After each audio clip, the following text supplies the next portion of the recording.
Hello and welcome to the my YouTube channel power of Rahul sir. तो कैसे हैं आप? उम्मीद है अच्छे होंगे, एकदम झकास। तो आज प्रोबेबिलिटी का अंतिम लेक्चर यानी एनसीईआरटी के क्वेश्चन का करेंगे खात्मा। तो हमने पिछले क्लासेस में कर लिया था 20 तक का क्वेश्चन और आज हम करेंगे 21 नंबर क्वेश्चन। तो 21 नंबर क्वेश्चन है, a lot of consist 144 ball pens, यानी कि एक लॉट है जिसमें कितने पेन्स हैं? 144 बॉल पेन्स हैं। कितने पेन्स है बच्चों? 144 बॉल पेन्स हैं। इतने पेन्स हैं। कह रहा है ऑफ विच 20 आर डिफेक्टिव, जिसमें 20 क्या हैं? डिफेक्टिव पेन है। क्या है? डिफेक्टिव पेन्स हैं। तो गुड पेन्स कितने हो जाएंगे बच्चे? तो हम जानते हैं कि माइनस कर देंगे तो गुड पेन्स आ जाएंगे। 124 गुड पेन्स आ जाएंगे। क्या आ जाएंगे बच्चों? 124 गुड पेन्स आ जाएंगे। फिर कहता है कि नूरी बिल बाई ए पेन, यानी नूरी को क्या करना है? पेन खरीदना है। इफ़ इट इज़ गुड, और वो खरीदेगी कब? जब वो पेन क्या होगा? अच्छा वाला, यानी डिफेक्टिव वाला नहीं खरीदेगी। But will not by if it is defective, लेकिन वह बाई नहीं करेगी या नहीं खरीदेगी कब? जब वो पेन क्या होगा? डिफेक्टिव होगा। The shopkeeper draw one pen at random, उस लॉट से शॉपकीपर क्या करता है? एक पेन को निकालता है रैंडम और गिव टू नूरी या गिव टू हर, और उसको क्या कर देता है? नूरी को दे देता है। तो what is the probability that, तो क्या प्रोबेबिलिटी होगी कि सी विल बाई इट, कि वो उस पेन को खरीदेगी नूरी, और क्या प्रोबेबिलिटी होगी सी विल नॉट बाई, क्या प्रोबेबिलिटी होगी कि नूरी उस पेन को नहीं खरीदेगी। तो आपको पता है बच्चों कि गुड पेन रहेगा तो खरीदेगी, नहीं गुड पेन रहेगा यानी डिफेक्टिव पेन को नहीं खरीदेगी। तो अगर नंबर फर्स्ट क्वेश्चन नंबर यहाँ पे बात करें बच्चों, फर्स्ट की प्रोबेबिलिटी निकालें, क्या प्रोबेबिलिटी है कि वो पेन को खरीदेगी। तो पेन को खरीदने वाला सिस्टम है कि वो गुड पेन को ही खरीदेगी, यानी इसके लिए अगर नंबर ऑफ इवेंट की बात करें बच्चों तो 124 हो जाएगा, और नंबर ऑफ सैंपल स्पेस की बात करें बच्चों तो 144 हो जाएगा। और प्रोबेबिलिटी ऑफ इवेंट निकाल दें, यानी खरीदने वाला इवेंट, तो हो जाएगा एनी अपॉन NS। तो यहाँ से जब आप निकालेंगे 124 बाई 144, 31 चौके होता है बच्चों 124, और 36 चौके होता है बच्चों 144, यहाँ से आंसर आ जाएगा वो 31/36। दूसरा नंबर कह रहा है कि क्या प्रोबेबिलिटी होगी कि नूरी पेन को नहीं खरीदेगी। तो आप जानते हैं डिफेक्टिव पेन को तो नूरी खरीद ही नहीं सकती। तो डिफेक्टिव पेन कितने हैं बच्चों? 20 पेन है, यानी एनी इसके लिए क्वेश्चन के लिए हो जाएगा आपका 20। एनी कितना हो जाएगा? 20, और NS कितना हो जाएगा बच्चों? 144। तो क्या प्रोबेबिलिटी होगा कि पेन को नहीं खरीदेगी? तो प्रोबेबिलिटी देखिए, प्रोबेबिलिटी ऑफ इवेंट अगर आप निकालिएगा तो कितना हो जाएगा? 20/144। तो 5 चौका 20, 36 चौके 144 होता है। तो प्रोबेबिलिटी ऑफ इवेंट आ जाएगा 5/36। या इस क्वेश्चन को अगर आप दूसरे मेथड से करना चाहें बच्चों, तो आप जानते हैं कि PE प्लस PE नॉट का वैल्यू होता है बच्चों 1, और P का वैल्यू आपको पहले से पता है कि 31/36 है, और P नॉट का वैल्यू आपको निकालना है, यानी PE नॉट, यानी प्रोबेबिलिटी निकालना है नॉट इवेंट का, यानी नहीं खरीदने वाला का। तो 31/36 इधर माइनस हो जाएगा, तो आप यहाँ से भी आंसर ला सकते हैं 5/36। तो ये आपका क्वेश्चन नंबर कौन सा था बच्चों? 21। नोट कीजिए, बढ़ते हैं आगे।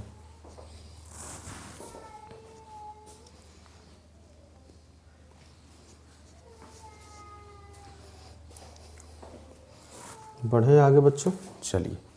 अब रेफर टू एग्जाम्पल 13, यानी कि आपके जो NCERT बुक में जो एग्जाम्पल 13 है उस पर जाइए और उसको देखिए। कंप्लीट द फॉलोइंग टेबल, और इस टेबल को क्या कीजिए? कंप्लीट कीजिए।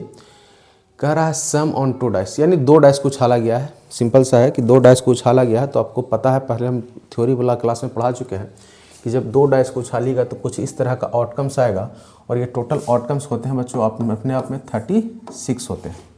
ठीक है, तो क्या प्रोबेबिलिटी होगी बच्चों? अच्छा, इस टेबल को पूरा करना है तो क्या प्रोबेबिलिटी होगी कि दो डाइस उछाले हैं बच्चों, दोनों डाइस पे जो डिजिट आया है उसका सम 2 हो, उसका सम 3 हो, उनका सम 4 हो, 5 हो, 6 हो, 7 हो और 12 तक हो।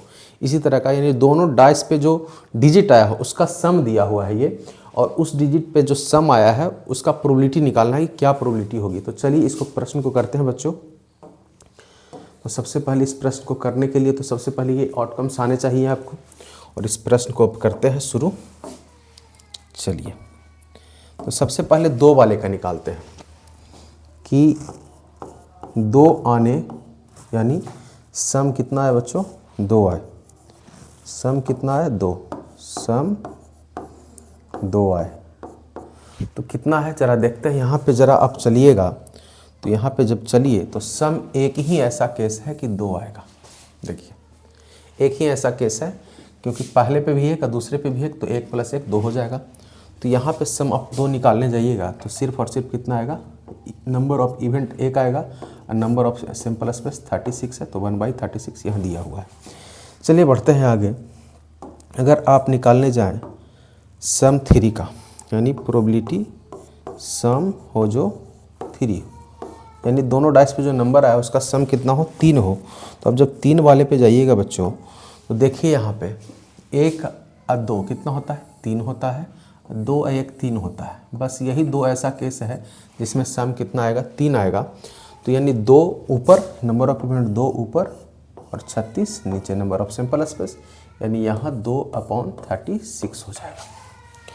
अगर प्रोबेबिलिटी सम 4 का पता करें, यानी कि सम दोनों डाइस पे कितना आ जाए, सम 4 आए, तो 4 के लिए जब जाइएगा बच्चों आप, तो यहाँ ज़रा देखिए कि 1 और 3 4, 2 और 2 4 और 3 और 1 4, ये 3 इवेंट ऐसे हैं जहाँ पे दोनों डाइस पे सम कितना आएगा, 4 आएगा। तो आप ज़रा देखिए 3 इवेंट ऊपर, नंबर ऑफ इवेंट ऊपर, नंबर ऑफ सैंपल स्पेस नीचे, तो 3/36 इसके लिए हो जाएगा। ठीक है। इसी तरह से जब आप 5 का निकालिएगा बच्चों, तो 5 का जब निकालने जाइएगा, प्रोबेबिलिटी सम कितना होना चाहिए, 5। जब आप निकालने जाइएगा तो देखिए 1 और 4 5, 2 और 3 5, 3 और 2 5, 4 और 1 5, यानी 2 3 4। टोटल कितने केस हैं बच्चों, 4 केस हैं। नंबर ऑफ इवेंट 4 हो गए। नंबर ऑफ इवेंट कितने हो गए बच्चों, 4। तो इस केस इसमें कितना आ जाएगा, 4/36, 4/36। अब 5 6 के लिए निकालते हैं, सम कितना होना चाहिए, 6 होना चाहिए। 6 ज़रा देखिए यहाँ पे, जब 6 को देखिएगा तो 1 और 5 6, 2 और 4 6, 3 और 3 6, 4 और 2 6 और 5 1 6। टोटल कितना, 1 2 3, यानी टोटल 5, 1 2 3 4 5, यानी 5 ऊपर रह जाएगा बच्चों, और 36 कहाँ आ जाएगा, नीचे आ जाएगा। यानी यहाँ 5 बटा कितना हो जाएगा, 36 हो जाएगा। अब सम 7, सम कितना निकालना बच्चों, 7 का। तो ज़रा देखिए इस यहाँ पे आप जब जाइएगा तो देखिए सम 7 किसका किसका, देखिए 6 1 7, 5 2 7, 4 3 7, 4 3 7, 5 2 7, 6 1 7। Total 1 case, 2 case, 3 case, 4 case, 5 case, 6 case. Total कितने केस हो गए, 6 केस हो गए। तो ये आ जाएगा यहाँ पे 6/36। कितना आ जाएगा, 6/36 आ जाएगा। यहाँ पे भरा जाएगा 6/36। अब देखिए 8 के लिए ज़रा जाइएगा, प्रोबेबिलिटी ऑफ 8, सम कितना होना चाहिए, 8 होना चाहिए। तो 8 के लिए जब जाइएगा आप, हालांकि यहाँ पे दिया हुआ है 5/36, तो 8 के लिए जाइए, 6 2 8, 5 3 8, 4 4 8, 5 3 8, 6 2 1 2 3 4 5 केस, तो 5/36 हो गया। कितना हो गया, 5/36। 9 के लिए जाइए, सम कितना आना चाहिए, 9 आना चाहिए। तो 9 पे जगह जाइएगा बच्चों, ज़रा देखिए 6 और 3 9, 5 4 9, 5 4 9, 6 3 9, कितने केस हो गए, 4 केस हो गए। तो यहाँ कितना हो जाएगा, 4/36। कितना हो जाएगा, 4/36 हो जाएगा। 10 के लिए जाइएगा इसी तरह से आप, 10 के लिए जाइएगा तो देखिए 6 4 10, 5 5 10, 6 4 10। टोटल 3 केस हो गए बच्चों। तो आ जाएगा 10 के लिए प्रोबेबिलिटी सम ऑफ 10 अगर बात करें तो 5/36 आ जाएगा। 5 ही था ना, नहीं 3 था, सॉरी, 3/36 आ जाएगा, 3/36 आ जाएगा, 3/36। अब प्रोबेबिलिटी सम 11 पे जाइए, तो 11 पे जब जाइएगा तो देखिए कितना केस है, 5 6 11, अरे मीटर गया भाई, यहाँ था कितना 5 6, तो 5 6 11 यहाँ और 6 5 11 यहाँ, 2 केस, यानी सम ऑफ 2/36 हो जाएगा आपका, यानी 2/36। 11 पे जाइएगा तो 11 पे जाइए, देखिए 11 पे कितना है, सॉरी 11 हो गया ना, अब 12 पे जाते हैं। 12 के लिए एक ही केस है, तो 1/36 यहाँ पे आ गया। तो आपका इस तरह से आप कर सकते हैं इस प्रश्न को। 2 पे आने के लिए देखिए 1/36, 2 पे 3 सम आया तो 2/36, 4 सम आया 3/36, 5 आया 4/36, 6 के लिए 5/36, 7 के लिए 6/36, 8 के लिए 5/36, 9 के लिए 4/36, 10 के लिए 3/36, 11 के लिए 2/36, 2/36 यहाँ पे गलत है। यहाँ 10 के लिए कितना आया है, 10 के लिए आया है बच्चों 3/36, 3/36, और 11 के लिए 2/36। तो इस तरह से आप इस प्रश्न को क्या कर सकते हैं, कर सकते हैं। उसके बाद दूसरा प्रश्न इसी के अंदर है कि a student argue that there are 11 possible outcomes. ठीक है, एक बार इसको देखिए, उसके बाद करते हैं आगे उसको।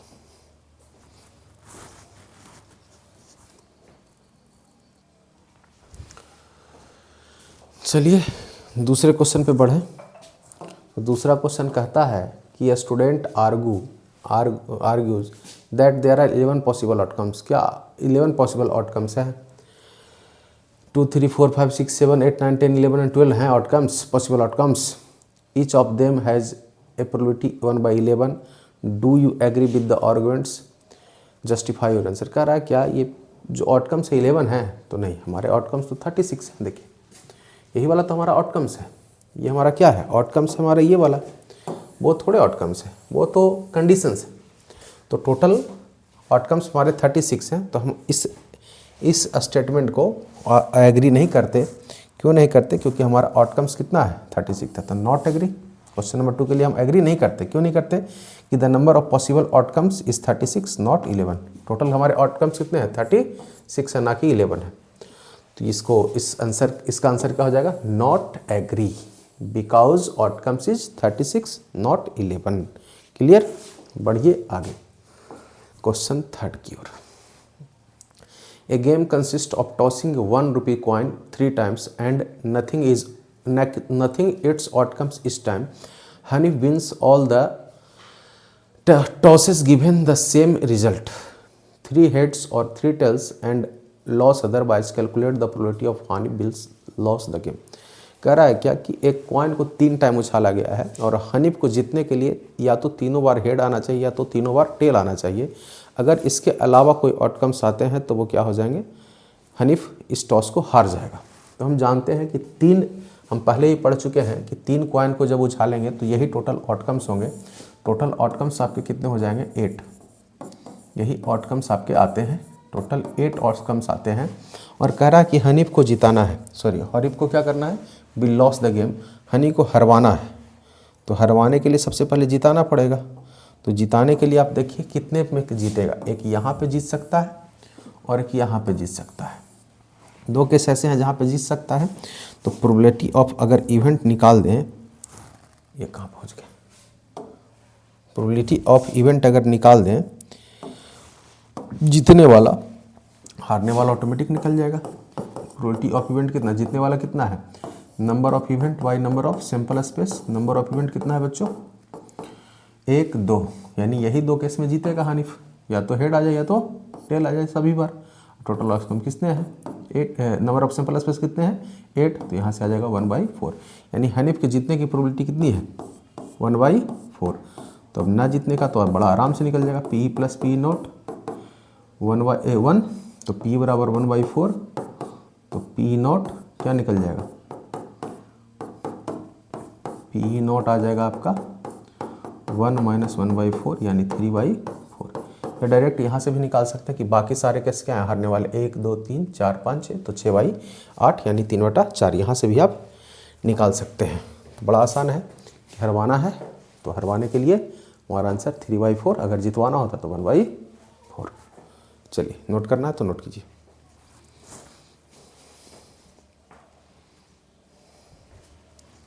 चलिए बढ़ते हैं आगे। चलिए, ए डाई इज थ्रोन ट्वाइस, एक डाइस को 2 बार थ्रो किया जाता है। What is the probability that 5 will not come up either time. कह रहा है एक डाइस को 2 बार उछाला जाता है तो 5 कह रहा है 5 विल नॉट कम, तो 5 नहीं आना चाहिए किसी भी टाइम। और एक दूसरा केस है कि 5 विल कम एटलीस्ट 1, एक बार 1 आना चाहिए, एक बार 5 आना चाहिए। तो डाइस को उछालेंगे तो आपको पता है कि आउटकम्स तो यही 36 होता है, यानी नंबर ऑफ सिंपल स्पेस कितना हो जाएगा, 36 हो जाएगा। अच्छा, 5 नहीं आना चाहिए और देखिए 5 आना चाहिए, तो ज़रा देखिए 5 कितने वाले पे आया है, कहाँ कहाँ आया है 5, उसको हटा दीजिए। तो 5 देखिए यहाँ आया है तो इसको हटा दीजिए, यहाँ आया है यहाँ हटा दीजिए, यहाँ आया है यहाँ हटा दीजिए, यहाँ आया है यहाँ हटा दीजिए, और इस सब में आया है, सबको हटा दीजिए। और एक यहाँ आया है, इस सब को अगर हटा दीजिएगा तो आ जाएगा कि 5 will not come either time, यानी 5 कभी भी नहीं आया है। तो अब चलिए प्रोबेबिलिटी निकालते हैं फर्स्ट की, पहले नंबर क्वेश्चन की 5 नहीं आया है। तो टोटल आउटकम्स बच्चों कितने थे, टोटल आउटकम्स थे आपके 36, और टोटल इवेंट अगर निकालने जाएं तो जो नहीं आया उसको घटा, उसको छोड़ दें, तो बाकी आने वाला ज़रा काउंट करके देखते हैं कितना हो जाएगा। 1 2 3, सॉरी टोटल नहीं आने वाले को क्या कर दें, जोड़ना है, क्योंकि नहीं आने वाला ही निकालना है। तो आने वाले को क्या कर दें, हटा दें, कि 5 जहाँ जहाँ है उसको हटा देते हैं।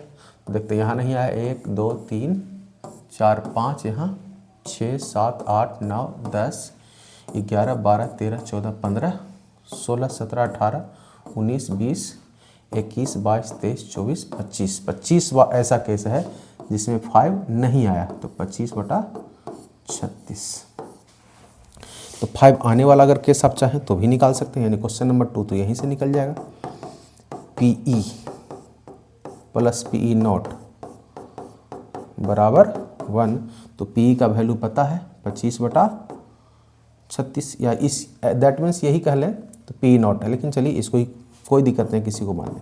तो PE not is equal to 1, तो PE नॉट बराबर आपका आ जाएगा 1 माइनस 25/36। तो आपका आंसर क्या हो जाएगा, 36 माइनस 25/36, यानी 11/36 दूसरे का आंसर हो जाएगा। या तो आप चाहें तो यहाँ से ऐसे भी निकाल सकते हैं, दूसरा का ऐसे भी निकाल सकते हैं। नंबर ऑफ सिंपल स्पेस कितना हो जाएगा बच्चों, नंबर ऑफ सिंपल स्पेस तो आपको पता ही है कि 36 होगा। नंबर ऑफ इवेंट जरा निकालिए, तो 5 आने वाला काउंट कीजिए, तो 1 2 3 4 5 6 7 8 9 10 11, तो यहाँ से भी 11 number of event 11, number of simple space 36। तो यहाँ से भी आप निकाल सकते हैं, चाहे तो ऐसे कर लें चाहे तो ऐसे कर लें। क्वेश्चन नंबर 2 के लिए कोई दिक्कत नहीं है। चलिए एक बार नोट कीजिए, समझिए, उसके बाद बढ़ते हैं आगे। और आज का अंतिम क्वेश्चन करते हैं समापन इस चैप्टर का। Which of the following argument are correct and which are not correct, give the reason, use your answer. करा और कौन सा आर्गूमेंट इन दोनों में करेक्ट है और कौन इनकरेक्ट है। 2 coin are tossed simultaneously, there are 3 possible outcomes, 2 head और 2 टेल्स, और 1 of each for each of the these outcomes probability चुनना। देखिए सबसे पहले कह रहा है 2 कॉइन को उछाला जा रहा है, सॉरी 2 ही कॉइन है ना, हाँ 2 कॉइन को उछाला जा रहा है। तो आपको पता है कि 2 कॉइन को उछालने पे आउटकम्स यही आते हैं। टोटल आउटकम्स कितने हो जाएंगे, 4। तो अगर प्रोबेबिलिटी निकालें किसका बच्चों, 2 हेड आने का, तो 2 हेड आने वाला देखो यही है, 2 हेड आने वाला यही है, तो 1/4 होगा प्रोबेबिलिटी। 2 टेल आने वाला ये है, तो इसका प्रोबेबिलिटी क्योंकि एक ही केस है तो 1/4 होगा। तो 1/3 तो प्रोबेबिलिटी कहीं से होगा ही नहीं, तो ये तो आंसर इनकरेक्ट है, यानी ये इनकरेक्ट स्टेटमेंट है। क्योंकि the given argument is not, because 2 coins are tossed simultaneously then 4 outcomes are possible, 4 outcomes possible है। और अगर सबका अगर बारी बारी से निकाले भी तो प्रोबेबिलिटी 1/4 आ रहा है। अगर इसकी प्रोबेबिलिटी निकालें तो भी 1/4, लेकिन अगर एक हेड एक टेल की निकालें, यानी एक हेड एक टेल में ये दोनों आ जाएगा, तो इस तरह की स्थिति में 2/4, यानी कि यहाँ से 1/2 प्रोबेबिलिटी आएगा, यानी किसी भी केस में तो 1/3 नहीं आने वाला है, इसलिए ये वाला स्टेटमेंट जो है इनकरेक्ट है। दूसरे की बात करते हैं, तो दूसरे की अगर बात करें बच्चों तो कह रहा है a die is thrown, there are 2 possible outcomes and odd number और एन इवन नंबर और प्रोबेबिलिटी 1/2। कह रहा है क्या कि अगर एक डाइस को उछाले तो टोटल आउटकम्स कितने होते हैं, 6 होते हैं, आपको पता है। और ये कौन कौन से आउटकम्स हैं वो भी पता है आपको, 1 आ सकते हैं, 2 आ सकते हैं, 3 आ सकते हैं, 4 आ सकते हैं, 5 आ सकते हैं और 6 आ सकते हैं। नहीं, ऑड नंबर इसमें देखिए ज़रा कौन कौन है। तो ऑड नंबर की अगर बात करें बच्चों तो ऑड नंबर हैं आपके 1, 3 और 5, यानी कि टोटल 3 इवेंट। इवन नंबर भी कितने हैं, 3 ही हैं, 2, 4 और 6, यानी यहाँ भी 3 ही है। तो ऑड आने की प्रोबेबिलिटी अगर निकालिएगा बच्चों तो 3/6 1/2 ही आएगा, और इवन आने की प्रोबेबिलिटी भी निकालिएगा बच्चों तो 3/6 यानी 1/2 ही आएगा। और यहाँ पे वही तो दिया है कि 1/2 होना चाहिए, यानी बोथ केस के लिए प्रोबेबिलिटी क्या है, 1/2 है, इसलिए स्टेटमेंट भी क्या है बच्चों, करेक्ट है। तो ये था हमारा आज का प्रोबेबिलिटी का सेशन, और प्रोबेबिलिटी हमने एनसीईआरटी के सारे क्वेश्चन को कर लिया। तो अगला जो हमारा टॉपिक होगा बच्चों वो ट्रीगो होगा, और ट्रीगो पढ़ेंगे मज़ेदार ढंग से, एकदम बिल्कुल बेसिक से। तो हमारे चैनल को आप बच्चे, जो भी नए बच्चे हैं हमारे चैनल पे, तो हमारे चैनल को करें सब्सक्राइब, दोस्तों के साथ करें शेयर और लाइक का बटन दबा लें, और अगले वीडियो के लिए हो जाए तैयार। जय हिंद।